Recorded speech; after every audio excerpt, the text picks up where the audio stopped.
Bismillahirrahmanirrahim. Assalamualaikum warahmatullahi wabarakatuh. Kami dari kelompok 5 yang beranggotakan Melina Yuli Kartika, Slamet Pujiati, dan Tuti Mirda Mufida ingin mempresentasikan mengenai pembelajaran inquiry. Pengertian metode inquiry. Inquiry berasal dari bahasa Inggris yaitu inquiry yang dapat diartikan sebagai proses bertanya dan mencari tahu jawaban terhadap pertanyaan ilmiah yang diajukan. Inquiry memiliki tujuan membantu siswa mengembangkan disiplin dan mengembangkan keterampilan intelektual yang diperlukan untuk mengajukan pertanyaan dan menemukan jawabannya berdasarkan rasa ingin tahunya. Inquiry adalah rangkaian kegiatan pembelajaran yang menekankan pada proses berpikir secara kritis dan analitis untuk mencari dan menemukan sendiri jawaban dari suatu masalah yang dipertanyakan. Metode inquiry memiliki tujuan atau kegunaan tertentu, di antaranya adalah 1. Mengembangkan sikap keterampilan siswa untuk mampu memecahkan masalah serta mengambil keputusan secara objektif dan mandiri. Kedua, mengembangkan kemampuan berpikir para siswa yang terdiri atas serentetan keterampilan-keterampilan yang memerlukan latihan dan pembiasaan. Ketiga, melatih kemampuan berpikir melalui proses alam situasi yang benar-benar dihayati. 4. Mengembangkan sikap ingin tahu, berpikir objektif, mandiri, kritis, analitis, baik secara individual maupun berkelompok. Ciri utama dalam pembelajaran inquiry adalah sebagai berikut. A. Inquiry menekankan pada aktivitas siswa secara maksimal untuk mencari dan menemukan, artinya menempatkan siswa sebagai subjek belajar. Dalam proses belajar, tidak hanya menerima, melainkan juga menemukan sendiri inti dari materi. B.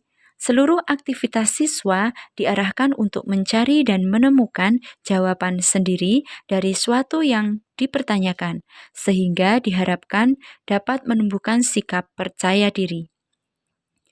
C. Tujuan dari pembelajaran inquiry adalah mengembangkan kemampuan berpikir secara sistematis, logis, dan kritis atau mengembangkan kemampuan-kemampuan intelektual sebagai bagian dari proses mental. Dengan demikian, dalam inquiry, siswa tidak hanya dituntut dalam menguasai materi, tapi juga bagaimana mereka dapat menggunakan potensi dalam diri. Langkah-langkah metode pembelajaran inquiry. A. Membina suasana yang responsif di antara siswa. B. Mengemukakan permasalahan untuk diinquirikan atau ditemukan. C. Mengajukan pertanyaan-pertanyaan kepada siswa. Pertanyaan yang diajukan bersifat mencari atau mengajukan informasi terkait masalah yang diberikan. D. Siswa merumuskan hipotesis atau memperkirakan jawaban dari pertanyaan tersebut. Guru membantu dengan pertanyaan-pertanyaan pancingan. E. Menguji hipotesis. F. Mengambil kesimpulan dilakukan guru dan siswa. Pendekatan inquiry untuk pembelajaran berasal dari pendidikan sains, di mana siswa membuat dan menguji hipotesis dan selama proses didorong untuk terlibat aktif dalam penemuan informasi dengan menyoroti kegunaan dan penerapan informasi itu sendiri. Sepanjang proses siswa menemukan fakta dan mengembangkan pemahaman tingkat tinggi tentang topik dan gagasan. Keterampilan inquiry. Sebagai seorang guru, dapat mengembangkan keterampilan inquiry dengan 1. Mengembangkan rasa ingin tahu tentang dunia di sekitar mereka.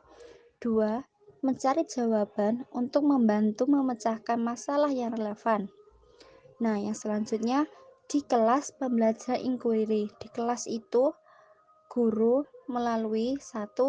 Beranjak dari pelatihan tradisional seperti pendekatan inquiry untuk belajar mendorong dan membantu siswa membentuk pelayanan mereka sendiri dan membantu siswa membentuk pertanyaan mereka sendiri dan bekerja melalui proses menjawabnya. Yang 2, Melalui inquiry, siswa lebih aktif di kelas. Selanjutnya, sasaran penerapan inquiry. Yang pertama, keterlibatan siswa secara maksimal dalam proses kegiatan belajar. 2. Keterarahan kegiatan secara logis dan sistematis. Yang ketiga, mengembangkan sikap percaya pada diri sendiri. Menurut Joyce, syarat timbul terbentuk inquiry. 1. Aspek sosial di dalam kelas dan suasana terbuka yang mengundang siswa untuk berdiskusi. Inquiry berfokus pada hipotesis, pendapat siswa yang berbeda, menimbulkan cara penyelesaian masalah yang bervariasi. Yang ketiga, penggunaan fakta sebagai evidensi di dalam kelas, dibicarakan validitas dan reliabilitas tentang fakta sebagaimana dituntut dalam pengujian hipotesis pada umumnya. 3 macam model inquiry.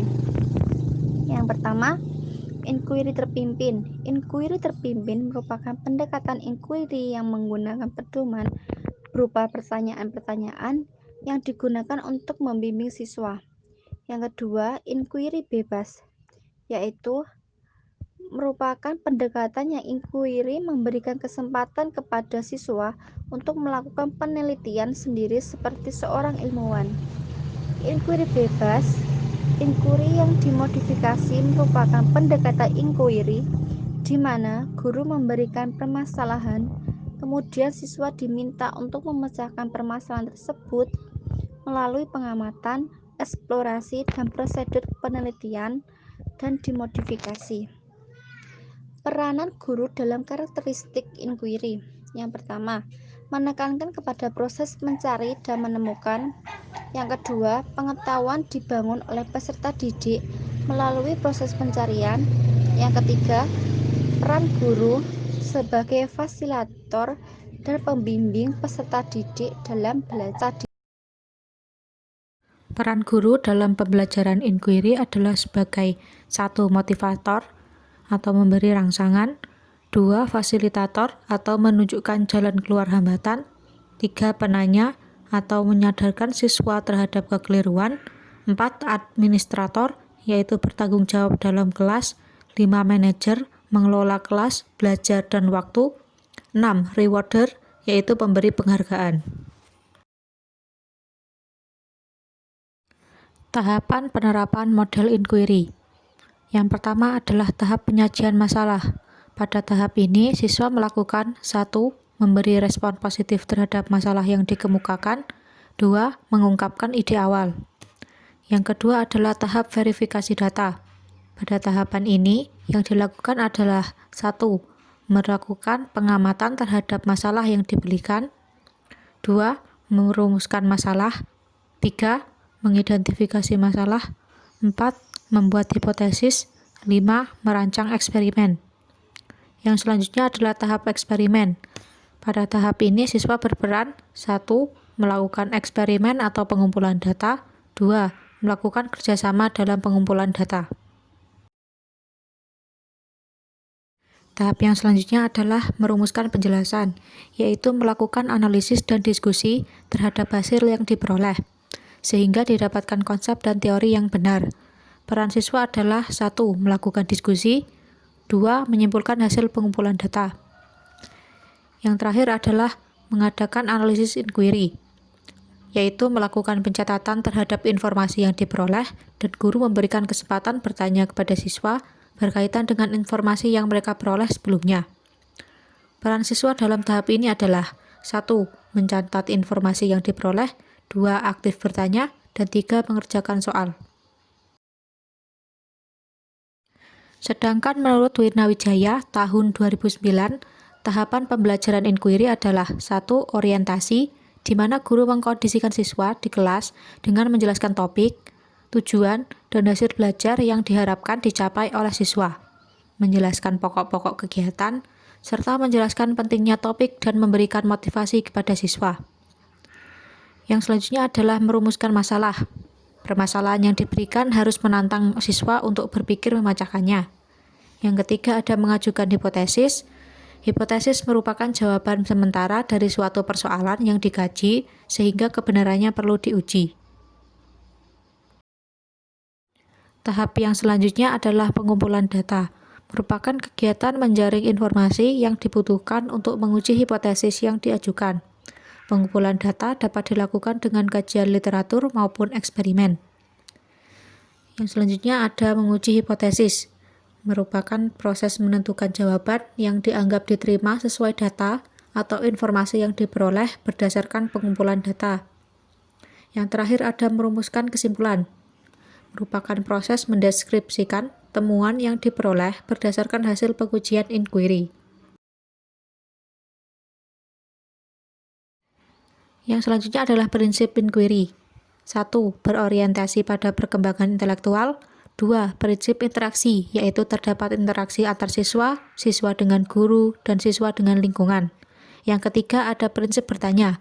Guru harus memiliki kemampuan bertanya kepada siswa untuk merangsang kemampuan berpikir siswa. Yang keempat ada prinsip belajar merupakan proses berpikir, yaitu proses mengembangkan seluruh otak. Yang kelima ada prinsip keterbukaan. Siswa diberi kebebasan untuk mencoba sesuai dengan perkembangan kemampuan logika dan penalarannya. Sekian presentasi dari kelompok kami. Terima kasih atas perhatiannya. Wassalamualaikum warahmatullahi wabarakatuh.